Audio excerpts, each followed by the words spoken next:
جماعت عربی دوم کے طالب علم محمد ابو بکر صدیق کو دعوت دیتا ہوں کہ وہ آئے اور صلح حدیبیہ اور فتح مکہ کے متعلق تقریر پیش کریں۔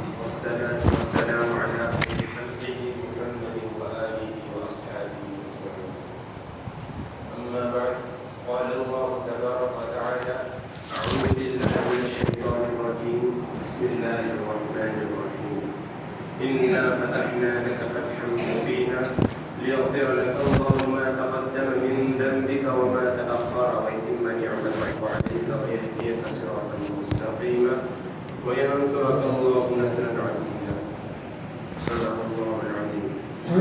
محترم سامعین اکرام، میں آپ کے سامنے صلح حدیبیہ کے بارے میں کچھ باتیں پیش کرنا چاہتا ہوں۔ سن 6 ہجری میں ہمارے رسول صلی اللہ علیہ وسلم نے خواب دیکھا کہ مسلمان مسجد حرام میں داخل ہو رہے ہیں، اس لیے آپ اپنے 1500 دوستوں کے ساتھ عمرے کا احرام باندھ کر مکے کی طرف روانہ ہوئے اور قربانی کے اونٹ بھی ساتھ میں لے لیے تاکہ قریش کو لڑائی کا شبہ نہ ہو۔ مگر جب ان کو آپ صلی اللہ علیہ وسلم کی آمد کی خبر ہوئی تو وہ لڑنے کو تیار ہو گئی، بلکہ خود سر نوجوانوں کی ایک جماعت اس کام کے لیے شہر سے باہر آئی۔ آخر رسول اللہ صلی اللہ علیہ وسلم اور قریش میں صلح کی گفتگو شروع ہوئی۔ ان کا ایک سفیر آپ صلی اللہ علیہ وسلم کے پاس آیا۔ اس نے دیکھا کہ صحابہ رضی اللہ عنہ اپنے رسول کی اتنی عزت کرتے ہیں کہ کوئی شخص آپ صلی اللہ علیہ وسلم کے مبارک چہرے کو نظر اٹھا کر نہیں دیکھتا اور آپ کے وضو کے پانی کو تبرک کے طور پر آنکھ اور منہ پر مل لیتے۔ قریش کے سفیر نے واپس جا کر اپنی قوم سے کہا، میں نے ایران اور روما کے درباریوں کو دیکھا، مگر میں نے کسی بادشاہ کو اپنی رعایا میں اس قدر محبوب اور معزز نہیں پایا جس قدر رسول اللہ صلی اللہ علیہ وسلم اپنے دوستوں کے ساتھ ہیں۔ وہ لوگ ہرگز آپ کا ساتھ نہ چھوڑیں گے۔ ہمارے رسول صلی اللہ علیہ وسلم جنگ کرنی نہیں چاہتے تھے، اس لیے اپنی طرف سے حضرت عثمان رضی اللہ عنہ کو قریش کے پاس بھیجا تاکہ وہ مسلمانوں کو عمرہ کرنے کی اجازت دے۔ یہاں مسلمانوں میں یہ خبر مشہور ہو گئی کہ دشمنوں نے حضرت عثمان رضی اللہ عنہ کو قتل کر دیا۔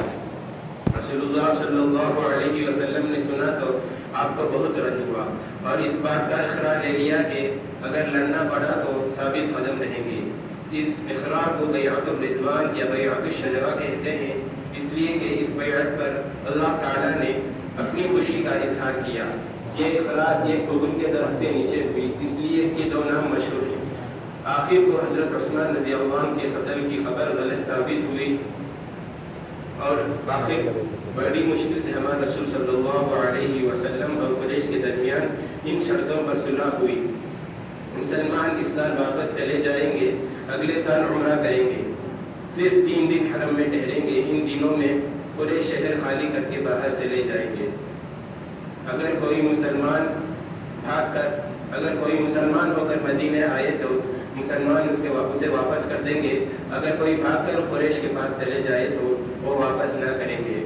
قریش اور مسلمانوں کو اس بات کی اجازت ہے کہ وہ عرب کے جس قبیلے سے چاہے معاہدہ کریں۔ یہ معاہدہ 10 سال تک رہے گا۔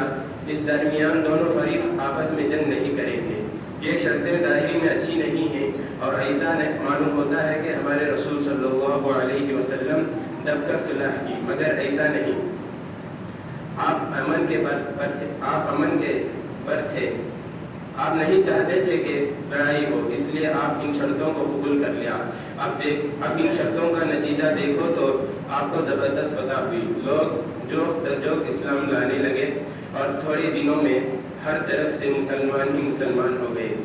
اور اسلام لانے والوں میں حضرت خالد بن ولید رضی اللہ عنہ بھی تھے، جو احد میں دشمنوں کے رسالے کے افسر تھے۔ انہوں نے اسلام لا کر تمام عراق اور شام کا آدھا ملک فتح کیا، تمام عمر اسلام کی خدمت میں گزار دے۔ ہمارے رسول صلی اللہ علیہ وسلم نے ان کو سیف اللہ یعنی اللہ کی تلوار کا لقب دیا، اور حضرت عمر بن العاص رضی اللہ عنہ بھی اسی زمانے میں اسلام لائے ہوئے تھے۔ یہ وہی بزرگ ہیں جن کو قریش نے شاہ نجاشی کے پاس بھیجا تھا کہ وہ مسلمانوں کو ان کے حوالے کر دیں۔ انہوں نے حضرت عمر رضی اللہ عنہ کے زمانے میں مصر کو فتح کیا۔ وہ حدیبیہ کے میدان میں مسلمانوں اور قریش کے درمیان 10 سال کی صلح ہوئی، مگر قریش اس کو قائم نہ رکھ سکے۔ انہوں نے ہمارے رسول صلی اللہ علیہ وسلم کے ایک دوست کے قبیلے پر حملہ کر دیا اور عین حرم کے اندر قتل کر دیا۔ ان میں سے جو بچ چکے تھے انہوں نے ہمارے رسول صلی اللہ علیہ وسلم دربار مدینہ رسول اللہ صلی اللہ علیہ وسلم میں آ کر شکایت کی اور امداد طلب کی۔ آپ صلی اللہ علیہ وسلم ان مظلوموں کی امداد کے لیے 10,000 مسلمانوں کی جماعت کے ساتھ 10 رمضان المبارک سن 6 ہجری کو مکے کی طرف روانہ ہوئے۔ ہمارے رسول صلی اللہ علیہ وسلم نہیں چاہتے تھے کہ مکے میں خون بہے۔ آپ نے یہ کوشش کی کہ آپ کی آمد کی خبر قریش کو نہ ہو۔ جب شہر میں داخل ہوئے تو ہمارے رسول صلی اللہ علیہ وسلم نے اپنی فوج کو ہدایتیں دی، جو شخص ہتھیار پھینک دے اسے قتل نہ کیا جائے، جو بیت اللہ میں چلا جائے اسے قتل نہ کیا جائے، اور جو ابو سفیان کے گھر میں چلا جائے اسے قتل نہ کیا جائے، جو اپنے گھر میں ٹھہرے اسے قتل نہ کیا جائے، جو حکیم بن حرام میں جا رہے اسے قتل نہ کیا جائے، زخمی کو قتل نہ کیا جائے، بھاگ جانے والے کا پیچھا نہ کیا جائے، قیدی کو قتل نہ کیا جائے۔ ہم اللہ کے پیارے رسول صلی اللہ علیہ وسلم 20 رمضان المبارک کو شہر میں داخل ہوئے، اونٹ کی سواری پر بیت اللہ کو جا رہے تھے۔ آپ کے ساتھ آپ کے آزاد کیے ہوئے غلام حضرت زید رضی اللہ عنہ کے صاحبزادے اسامہ رضی اللہ عنہ بھی تھے۔ آپ کا سر مبارک جھکا ہوا تھا اور سورہ فتح کی تلاوت فرما رہے تھے، اور جب بیت اللہ میں داخل ہوئے تو اس میں 307 پتلے تھے۔ آپ صلی اللہ علیہ وسلم نے ان پتلوں سے اللہ کے گھر کو پاک و صاف کر دیا، پھر اس میں چاروں طرف اللہ اکبر کے ترانے گائے، نماز شکریہ ادا کی اور اپنی پیشانی کو ہاتھ پر رکھ کر اللہ کے سامنے سجدہ کیا۔